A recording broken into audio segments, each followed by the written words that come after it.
definition of fiber that's going to totally throw the whole, I mean, everybody's chiming in on this whole fiber aspect. So clearly fiber is pretty dang important. So we talked first about can y'all read this?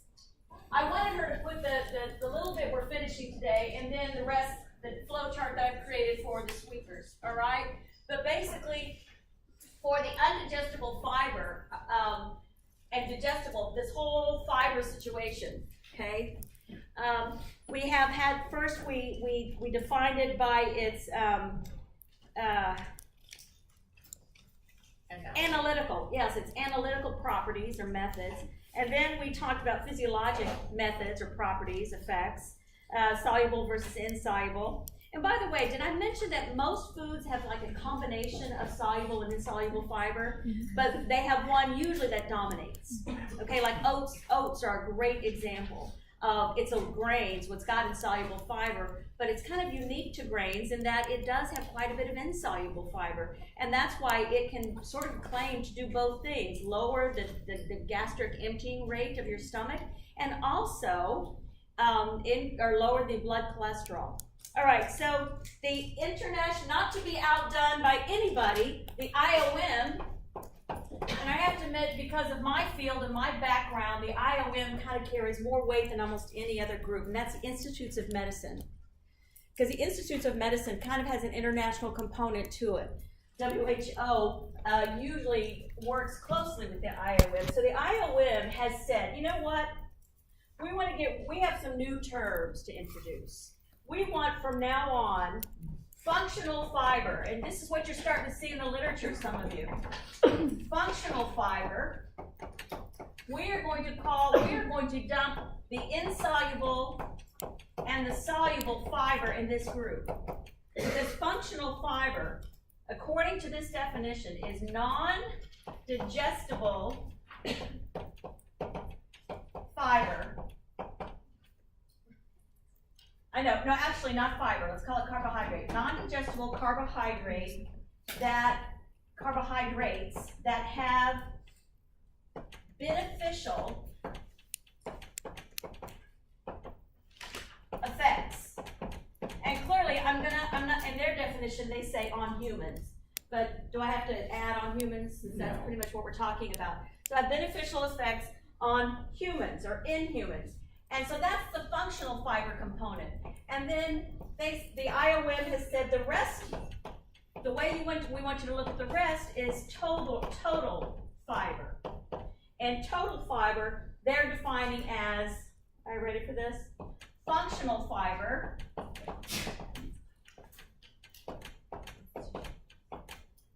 plus dietary fiber.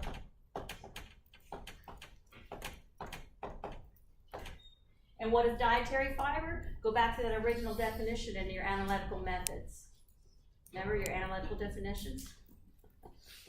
So doing precisely what I kind of didn't want them to do, but that was kind of comparing apples and oranges and adding them together. So basically, to solve the disagreements between the analytical and physiologic groups, the IOM has suggested this way of looking at fiber. The functional fiber, and that's that non-digestible stuff that has an impact on us. And then the rest, the dietary fiber, the stuff that is impacted in slight little bits are digested. Okay, because they respond to the I told you before, the in vitro laboratory treatments that mimic human digestion, and that's the dietary fiber. And so now you're going to ask me, this is what NST 10 students do, they say, well, then when we read the carbohydrate on the label, and it says dietary fiber, blah, blah, blah, are we supposed to, and it's 3 grams, and then other fiber, it's 1, what does that mean? Are we getting calories from that stuff? Here's what I recommend. When it says calories per serving, just take it. Don't try to dig it and divide it out. Okay, just take it. That's approximate analysis from bond calorimetry. And they've done their best to separate it out. But if you sit there and try to do the math and see so many grams of carbohydrate times 4, but let me subtract the functional fiber, blah, blah, blah, blah. Just take it. All right. So what I want to do now is talk about some of these common fibers that have impact in our food science.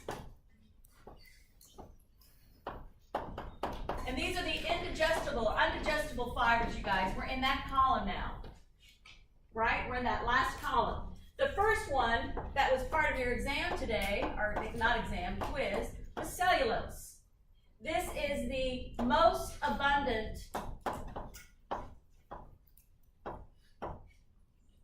compound, well, one of the most on Earth, not element, but Earth, compound.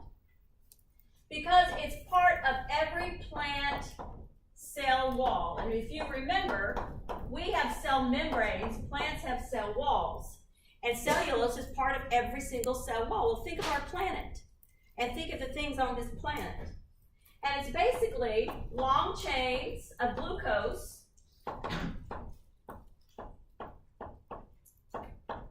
that are all beta. They've got that beta glucose that causes those bonds to look like this, which we've gone over now a couple of times. So, because humans cannot break that, then this passes through the gut. And we just talked about how, but there's parts that are digestible. Okay. Herbivores, cattle, our cows, our sheep, our goats, they can digest this, but it requires 4 stomachs. Right? They have 4 stomachs. Trust me, at UC Davis in one of our courses in graduate school, we had to put a glove. I should have known. We went to the barn and they gave me a glove that fit up to here. And I was the smallest one in the class, so he wanted me to start. I think it's because he knew I'd have the biggest reaction. I had to stick my arm through the anus of a cow, all the way into the stomach. One of the stomachs, clearly. And you can feel the different stomachs. And you can feel the one that's working, ruminating. You can feel it. And once you get your hand into the stomach, it's almost like it was sucking me in. Because those stomachs are like, they're munching away. Okay? They're also got some chemicals in them, clearly. But you can feel which stomach is working, and that's why they're called ruminants, right? It hits the stomach, it does its work there, comes back up to the mouth. They chew their cud. What their cud is vomit. It's vomit in your mouth, yes.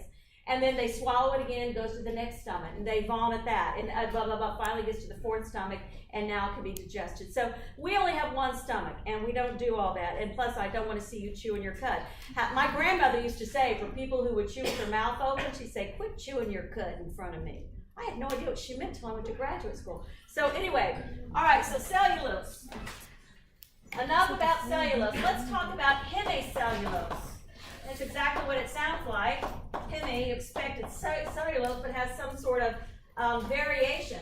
This is a mixture of monosaccharides. So not all glucose. And some examples of this are things like xylulose, or xylose, excuse me. Xylose and xylose are different. Mannose.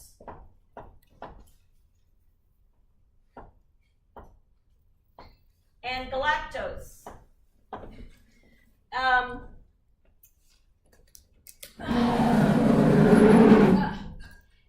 These are also found in the walls of our vegetables, but they are susceptible to things like baking soda. What is baking soda? It's sodium bicarbonate.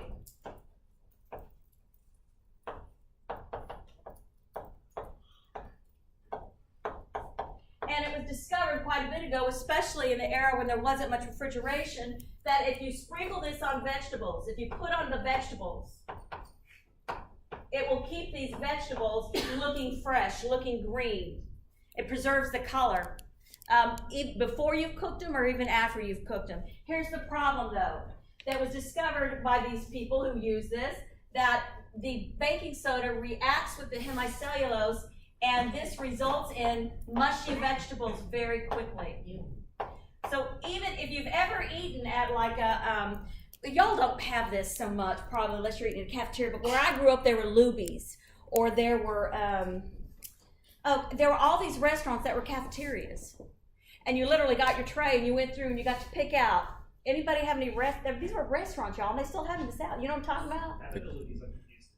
Oh, you do? Yeah, that's a good one. Okay. Anyway, but there are these criteria is where you literally, and my grandparents, it's always the old people who loved it because they got to pick out I want the pumpkin pie, I want the pecan pie, that kind of thing.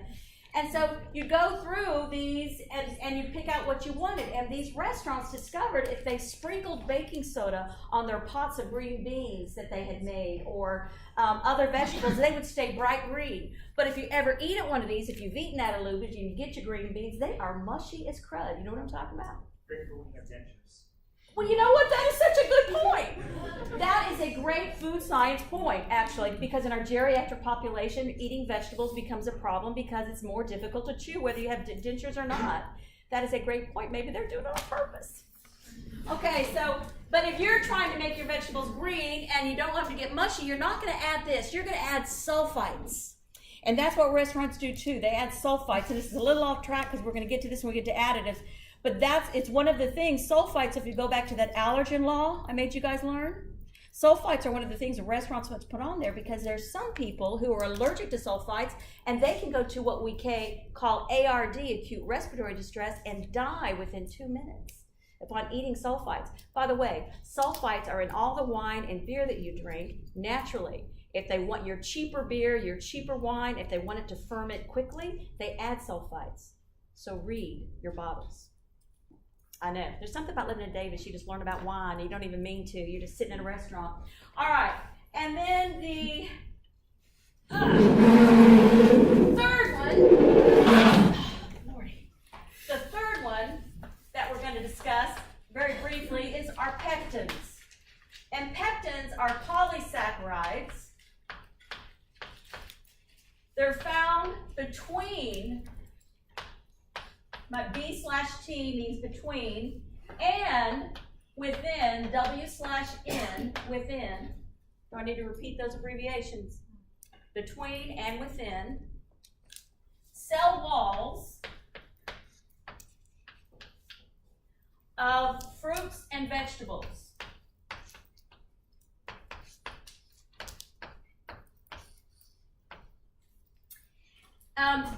The examples of the pectins that are found, and I think someone asked me a question before about pectins. What were some of the other things in pectins?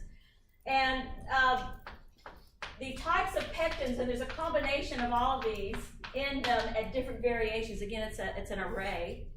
Would be protopectins, pectin itself, and pectic acid. So they can be found in all these forms, and as you can imagine, just from the little bit of chemistry that some of you have had, and some of you much more, that these different types of pectin probably have different functions and help create the functionality of the particular products. From some food science perspective,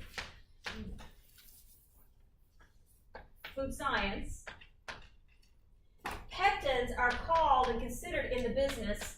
They are the natural cementing agents. What would that imply to you, a cementing agent? Right, it's the glue. It keeps things together. But they're not calling it a natural glue, they're calling it cement. So how powerful do you think it is? When you call something cement, I think that you're implying that it has a little bit more power than a glue, or the stickiness. It is our thickening in our jellies,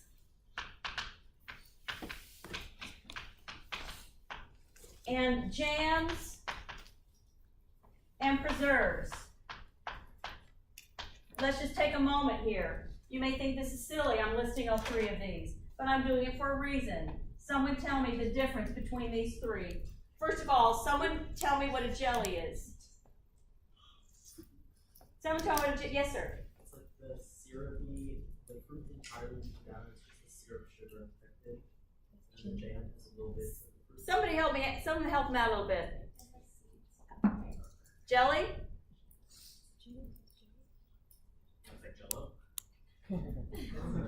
Jelly is the fruit. The juice. It's just simply the juice of the fruit with everything else removed. Okay? The jam has got the fruit and what you described earlier, the fruit all mushed up together. So jams have got all the fruit in it, but it's all ground up together. But the jelly is basically from the juice. The preserve is the whole fruit that's been preserved in its natural state. In other words, you don't cook it down to where you actually, that's why in preserves you'll see little walls of strawberries, you'll see little pieces of the fruit. So it's less cooked, it's less, it's preserving the entire fruit, and there's no mashing down, there's no grinding of it. Okay, so that's why you still see little pieces of fruit. So basically, they're listed in order of almost processing. This is the juice, this is crushed, and this is pretty much it, the whole fruit. Okay, and different people, going back to the person who mentioned the geriatric population, which one, as a dietitian, would you recommend that they use if they had teeth problems or dentures? Jelly, exactly right. Good for you. And in hospitals, that's what we serve, the little packets of jelly, because we don't want to worry about the seeds getting stuck in things. All right, and then the last, no, this isn't the last one, there's two more. All right, and then talking about vegetable gums. That's number 4.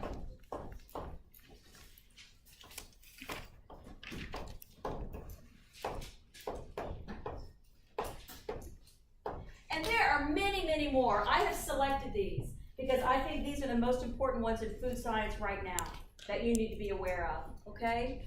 But there are many more. So you're asking, so you're sitting there thinking, yeah, what about all the ones in the book that Kathleen's not going over that's in the book? Do I have to know those? No. Thank you. All right. So vegetable gums. These vegetable gums are basically hydrocolloids.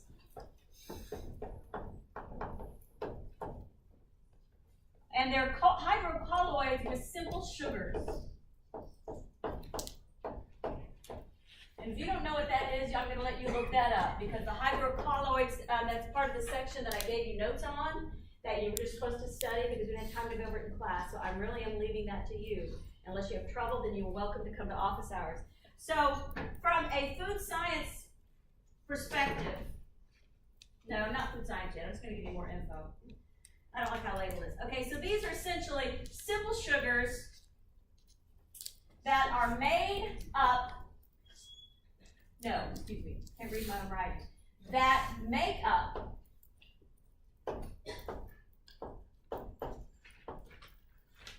gum fibers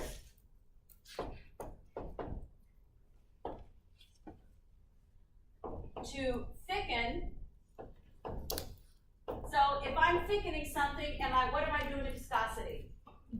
Increasing viscosity. To stabilize and emulsify. So I have all of these functions. And this leads to, or this causes, some kind of texture. And it's called body. It imparts body. So you increase the body, you impact the texture. So as you can imagine, if you're doing all of these things, you're going to have a different mouthfeel.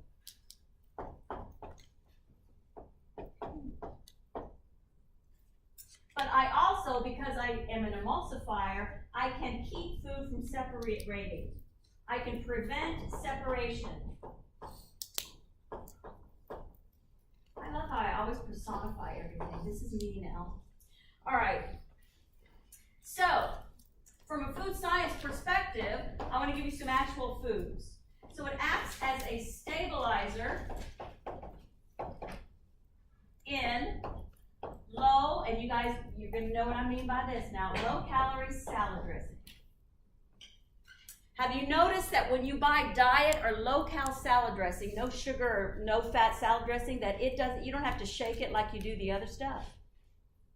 Does anyone ever buy low-calorie salad dressing? No. All right. I need to get a bottle in here. Y'all, it doesn't separate. It doesn't separate like regular salad dressing does. It's because of these stabilizers they've had to use to thicken, because they haven't added the oil or the sugar that normally would do increased viscosity. So these gums are used for this. It's also used in candy. And more specifically, I should say low-calorie candy that has been modified. And it's used in low-calorie ice cream and even some regular ice cream. It's used in pudding. It's used in whipped cream. And again, these are all processed products. It also, and that's using it as a stabilizer. If it's going to use to control crystal growth, why would I want to control, what kind of product can you imagine I would want to control crystal growth? Ice cream, exactly right. So it's used definitely in ice cream and a lot of other cream or frozen desserts, sorbet, sherbet. It's used in all of those and some other frozen fruits too.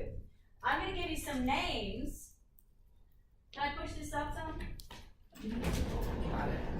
Okay. I'm going to give you some actual names of some gums in food that are being used right now in food production.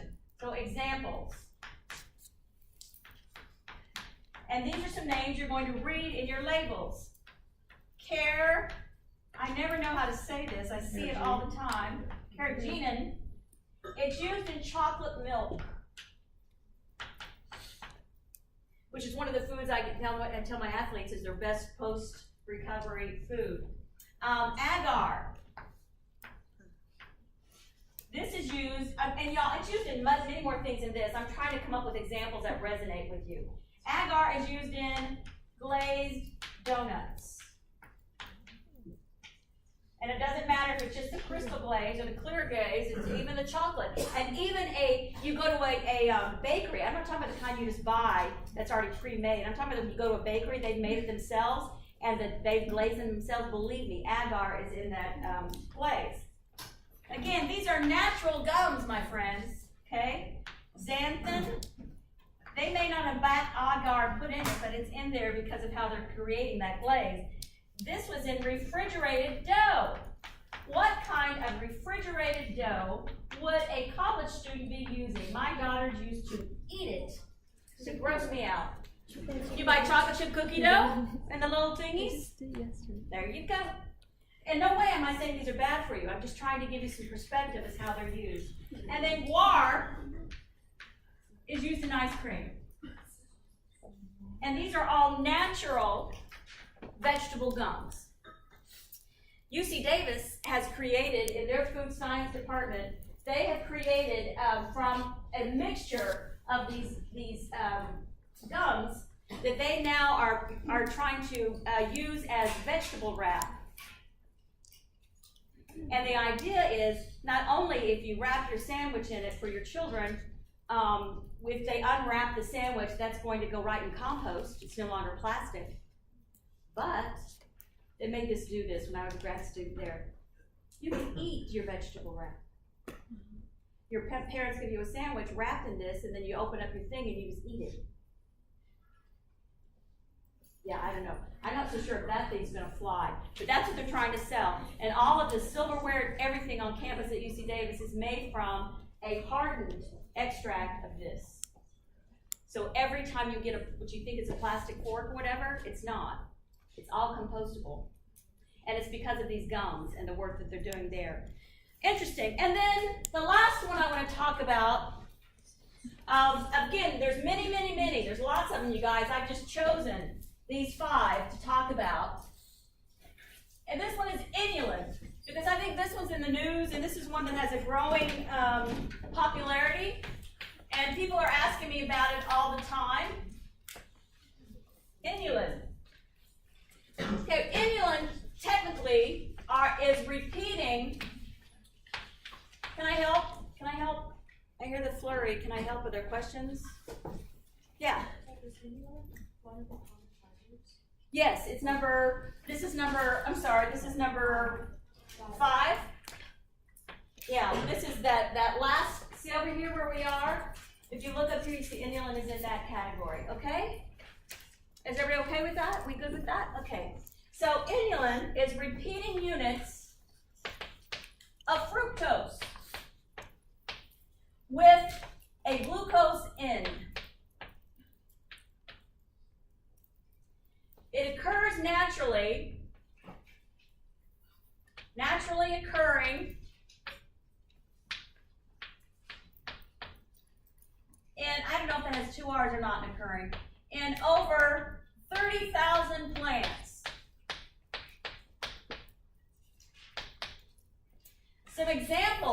these plants would be asparagus, the Jerusalem artichoke. Has anyone ever cooked with that, the Jerusalem artichoke? I love them. I do that, Jamie Oliver, that famous British chef, he has that home, fresh, whatever, that get the box delivered to me that's got all the ingredients in it to make a gourmet meal. I love it. He has taught me so much. Anyway, I got my first Jerusalem artichoke from him. And you slice it very thinly, and then you like broil it or bake it like at 400 degrees after tossing it a little bit of vegetable, and you make these wonderful chips, these artichoke chips. But it is a wonderful thing. You may not find it at your supermarkets, but in Davis we have it at the co-op. So if y'all have, Berkeley's a pretty hippie town, isn't it? Yeah. Yeah, you might have more availability to the Jerusalem artichoke. How's it different than a regular artichoke? Well, if you saw it, you'd know. The artichoke, regular artichokes have those leaves, and you have to peel those away and get to the heart. The Jerusalem artichoke is just one kind of like hard ball, and you couldn't just sit and even peel away and eat at it. So that's why Jamie Oliver, at least, there may be other ways to prepare it, and I'm sure there are, but that's the way that I've seen it most naturally. And restaurants are doing this, like Chez Panisse, she served Jerusalem artichokes as well. All right, so the Jerusalem artichoke, asparagus, and garlic. Yes, garlic has inulin. Isn't that cool to know? From a food science perspective, and this is another one of the white papers that my partner and I wrote, besides the stevia, but also on inulin. So I got to stop, because this is one of those things that I have researched this so much. From the food science right now, the company at least that hired us to write the paper, everyone is getting their inulin from chicory root. Does anyone know what chicory root is? Have you ever heard of it? No Cajuns in here? Creole? In New Orleans, where I'm from, there's the Cajun group. They're very, very proud of their food, the Cajun food, all right? And they're a mixture of the French and the natives who were there. And chicory root is something that they use to flavor their coffee. They use to flavor all of their Cajun foods. It is just delicious, but honey, it is big. It is big flavor. If you ever go to New Orleans, go to the Café du Monde, which is, you've been there? Anybody been there? Don't you love that place? It stays open like all night, 24 hours, so you can be out going to different places on Bourbon Street, end up at the Café du Monde, and it's a place that serves nothing but chicory coffee and beignets, and you're right on the river. You're right on the Mississippi River, and that's it. Beignets and chicory root coffee. Doesn't matter what time of day it is, that is your only choice. You will never want anything else. And they serve their beignets, which are just French donuts, they bring you your own tub of powdered sugar. Oh, y'all, if you ever get to go, you gotta go, you'll love it. Okay, anyway, so this chicory root is a major source for industry, mainly because it's inexpensive, it grows wild, it's like a native grass almost. So it's something that's not expensive, and nobody else, well, nobody but the Cajun population really uses this. So it is a major source for industry. Believe me, I could draw you all the chemical formulations and the whatever. You do not want to see them. Trust me, they're big. So they're used basically right now in non-fat, no sugar ice cream. And that's what gives that stuff, it's improved so much, the non-fat, no sugar ice cream. It has improved 1,000,000 years from when they first introduced this back in the 70s. And it's because of the inulin. And with the inulin in this stuff, can I help? I just want to know why there's so much conversation. It doesn't bother me, but you may be next to somebody who's trying to hear me. And that really may impact their learning. So I ask you to be respectful of your surroundings and your colleagues. This inulin is what adds the creamy texture to this diet, what we consider sort of diet ice cream. You don't need to consider it diet ice cream. You need to consider it non-fat, no sugar. And that's a good product, isn't it? There's nothing wrong with the non-fat, no sugar ice cream. All right. So let's see, I wanted to make sure you know who first extracted this. I guess I didn't put that down. Oh, well. All right, from a health perspective,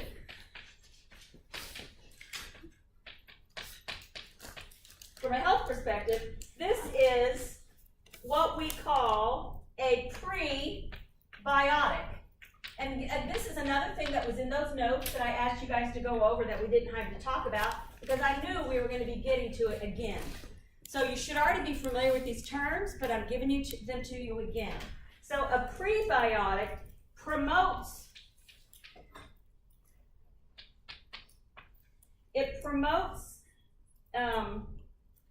the growth